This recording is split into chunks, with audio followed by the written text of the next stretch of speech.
Bonjour et bienvenue sur cette vidéo. Florence avec vous pour une nouvelle capsule Conscience et Sens. Aujourd'hui, je voudrais parler de la joie et encore de la joie.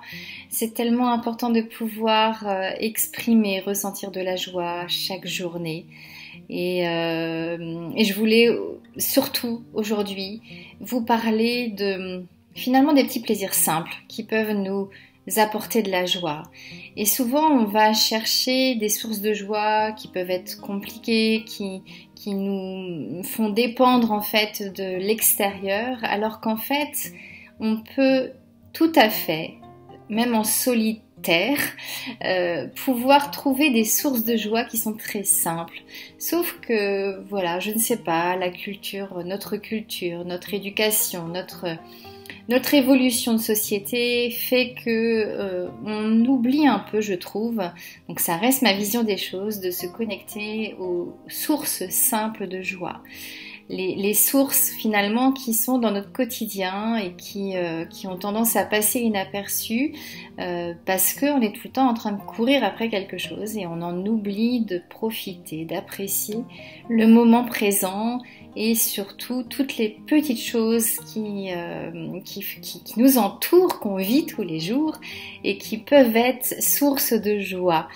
Je parle par exemple de déguster un bon plat.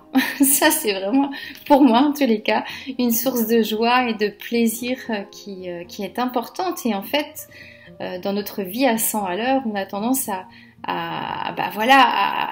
manger sans forcément prendre le temps d'apprécier, prendre le temps de déguster, prendre le temps de vraiment ressentir ce plaisir qui nous apporte du bien-être. Donc c'est important, ne serait-ce que aussi si vous aimez la nature, de prendre le temps d'observer un petit peu ce qui se passe autour de vous, d'écouter cette nature qui est vivante et qui nous entoure et qui sans elle on ne serait rien.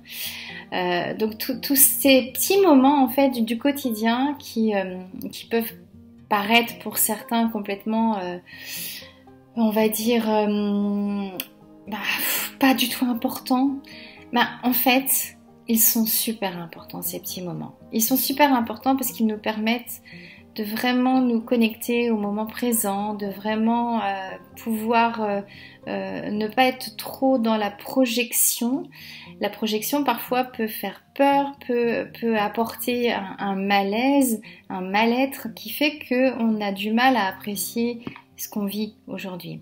Et ça, c'est super important de pouvoir se reconnecter, je trouve, à toutes ces petites choses qui sont dans le moment présent.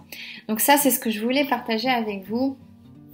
Vraiment cette possibilité de retrouver ces joies simples, ces reconnexions finalement à notre enfant intérieur qui va s'extasier de tout et n'importe quoi. Et de compléter bien sûr ces joies qui sont des joies parfois, en tous les cas qui sont possibles quand on est seul.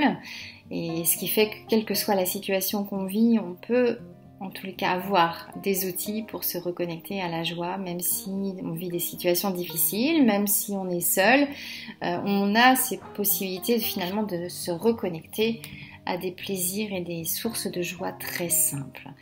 Les sources de joie extérieures qui peuvent être apportées par un partage avec des amis, qui peuvent être apportées par, je sais pas moi, une activité ludique, c'est aussi bien sûr très complémentaire à ces plaisirs et ces joies simples.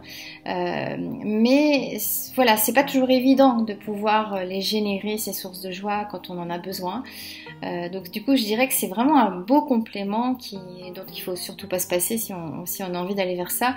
Mais je pense que quand on a déjà goûté aux joies simples de notre vie au quotidien, les autres sources de joie sont démultipliées. Enfin, c'est ce que je ressens en tous les cas. Donc ça, c'est vraiment ce que je voulais mettre en avant. Après, en complément, comme je vous l'écrivais dans la description de cette vidéo, je vous propose de vous inviter à réfléchir sur 4 notions très importantes qui permettent finalement aussi de pouvoir peut-être se reconnecter à des choses principales, à l'essentiel. Et ces 4 notions, je vais vous les lister. Donc c'est notamment la gratuité, c'est-à-dire de pouvoir faire des choses sans se demander à quoi ça sert. Voilà, on fait des choses, on ressent des choses et peu importe si comme ça de prime abord ça sert à rien, mais si on le fait parce qu'on le ressent et qu'on a envie de le faire, eh bien ces choses-là vont être beaucoup plus vont générer une source de joie qui va être importante. À partir du moment où on fait ce qu'on ressent, on fait ce qu'on a envie de mettre en place, peu importe si ça sert ou pas à quelque chose, eh bien ça fait du bien. Donc ça c'est important, c'est une gratuité, c'est-à-dire ne pas se poser la question de savoir si ça sert ou pas à quelque chose quand on décide ou quand on a envie de faire quelque chose. L'autre chose c'est la gratitude, on en parle beaucoup de cette gratitude, mais pour moi la gratitude c'est surtout de ne pas oublier finalement qu'on a déjà beaucoup de choses dans notre vie et de remercier la vie d'avoir ces choses-là parce que voilà, elles sont dans notre vie, elles génèrent des choses, des sources de joie aussi. Parfois, bien sûr, toutes ces choses qu'on vit ne sont pas que faciles, mais les choses difficiles sont aussi là pour nous faire avancer, nous permettre de grandir.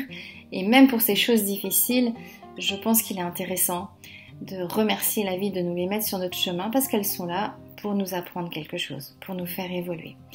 Aussi difficile soit-elle. Et j'en vis, vous en vivez, on en vit tous des choses difficiles. Personne n'est épargné pour ça, mais après voilà, la façon de les vivre de chacun va être différente. Et ce qui fait qu'on va les transformer, ces choses difficiles, plus ou moins facilement en expériences constructives. Donc voilà pour ces deux premières notions. La troisième, c'est vraiment la persévérance. La persévérance, pourquoi? Parce qu'en fait, on est dans une société où on a un peu le souhait que tout vienne facilement, que tout nous tombe un peu dans les mains sans trop d'efforts. Alors qu'en fait, quand on persévère, quand on va chercher quelque chose, une source quelconque, un projet quelconque, quand on va au bout pour pouvoir obtenir ce qu'on souhaite obtenir, ça aussi c'est une source de joie qui est extraordinaire. Donc la persévérance pour moi est aussi une notion qui est importante, qui va nous permettre de générer aussi de la joie à partir du moment où on persévère et qu'on va au bout de ce qu'on veut et qu'on obtient ce qu'on veut. Eh bien c'est vraiment extraordinaire. Je dirais que plus l'effort est important à fournir et plus la joie est immense. En tous les cas, c'est comme ça que je le vois. Après, la dernière notion, la quatrième et dernière notion, c'est lâcher prise et la résilience. C'est-à-dire que dans notre vie, il y a des choses sur lesquelles on peut agir, il y a des choses qu'on peut contrôler, il y a des choses qu'on peut décider, et puis il y a d'autres choses qu'on ne peut absolument pas contrôler. Et c'est comme ça. Et ça, du coup, ça demande un vrai travail, alors plus ou moins en fonction des personnalités de chacun. On a tous une approche par rapport à ce défi de lâcher prise qui est différente en fonction de notre personnalité. Mais en tous les cas, on a tous quand même, je pense, un travail à faire là-dessus. C'est-à-dire que quand on vit une situation où il y a des choses qui ne dépendent pas de nous, de pouvoir lâcher prise sur ces choses et du coup être dans la résilience en pouvant se dire bon ok, il se passera ce qui se passera et de toute façon ce qui se passera sera forcément dans un sens qui va m'apprendre quelque chose et cette possibilité d'aller vers ça. Alors j'étais pas du tout là-dedans avant, je vous rassure, c'est vraiment quelque chose qu'on peut travailler. Mais qu'est-ce que c'est bon Qu'est-ce que c'est bon. Ça permet tellement de pouvoir vivre chaque expérience avec beaucoup plus de légèreté, de pouvoir faire la part des choses dans ce qu'on peut faire, sur les choses sur lesquelles on peut agir et puis les choses sur lesquelles on ne peut pas agir et du coup laisser faire la vie, lui faire confiance. Elle nous amènera là où on doit aller par rapport à l'évolution qu'on a tous. On a tous une évolution possible. Après, quand on force les choses, parfois on ne prend pas les bons chemins. Alors que si on fait confiance à la vie et qu'on laisse la vie décider pour nous sur les choses qu'on ne maîtrise pas, eh bien là, ça peut amener des belles choses, vraiment très belles choses. Voilà ce que je voulais partager avec vous. Je vous remercie pour votre écoute. Je vous invite à partager aussi en commentaire vos questions, vos retours d'expérience et à partager cette vidéo si vous pensez qu'elle peut aussi intéresser d'autres personnes autour de vous. Merci beaucoup, à bientôt, ciao ciao.